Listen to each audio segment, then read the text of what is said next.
วันนี้มีเรื่องจะมาแชร์เกี่ยวกับเทรนนิ่งโดนะคะเทรนนิ่งโดก็คือตัวโด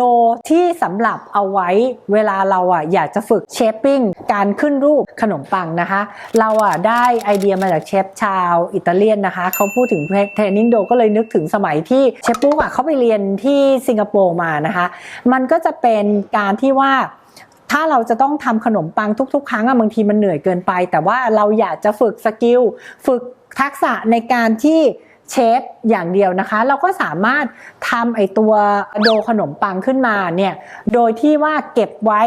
แล้วก็เอามาคอยขึ้นรูปอย่างเดียวเป็นการฝึกเหมือนเอาไว้ฝึกขึ้นมานะคะแล้วพอฝึกเสร็จแล้วเนี่ยสามารถเก็บอยู่ในกล่องแล้วเข้าตู้เย็นไว้ใช้แล้วใช้อีกได้เหมือนสมัยเด็กๆเวลา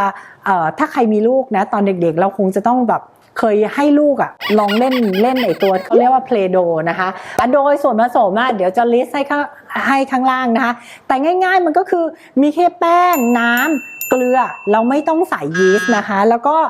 ตัวน้ำเองน้ำจะใส่ไอตัวครีมออฟทาท่าเข้าไปด้วยเพราะว่าแค่แป้งน้ำแล้วก็เกลือเนี่ยมันไม่รู้สึกเหมือนความเป็นขนมปังจริงๆการที่เราใส่ครีมออฟทาท่ามันจะมีความเป็นกรดเข้าไปหน่อยนึงมันก็ให้เขาเรียกให้ฟีลลิ่งที่แบบว่าเนียนมือแล้วก็รู้สึกว่าโดเนี่ยมันสามารถเก็บไว้ได้นานด้วยนะคะอันเนี้ยทำให้ดูว่าเนี่ยเก็บมาแล้ว 2-3 วันเก็บในตู้เย็นมันก็ยังสามารถเอามาเล่นได้อยู่นะคะแล้วก็ไม่เหม็นด้วยโอเคเดี๋ยวเอามาให้ดูเวลาเราทำจริงๆมันมี2คอนเซ็ปต์ก็คือว่าถ้าเราอยากจะใส่ยีสต์ก็ได้อาจจะใส่ยีสต์เข้าไปหน่อยนึง 0.5% ของน้ำหนักแป้งใส่น้ำหมายถึงตัว instant dry yeast นะคะเราสามารถใส่ก็ได้โดยที่เวลาทำเสร็จแล้วปุ๊บเราสามารถเอาไปเก็บไว้ในตู้เย็นก็ได้แล้วก็เอามันมาเป็นโอโดสำหรับทำขนมปังวันต่อไปก็ได้นะคะออกมามันก็จะเป็นอย่างนี้เลยโดมันก็จะเป็นลักษณะนี้ซึ่ง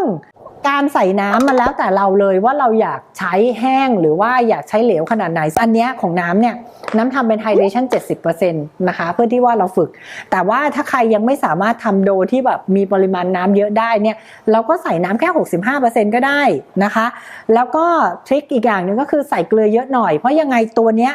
เราไม่เอาเขามากินอยู่แล้วนะคะเราใส่เกลือเพื่อว่าให้มันรักษาสภาพน้ำก็จะใส่เกลือประมาณ 2.5-3% ไปก็ได้นะคะแล้วถึงเวลาเราก็มาฝึกอย่างเงี้ย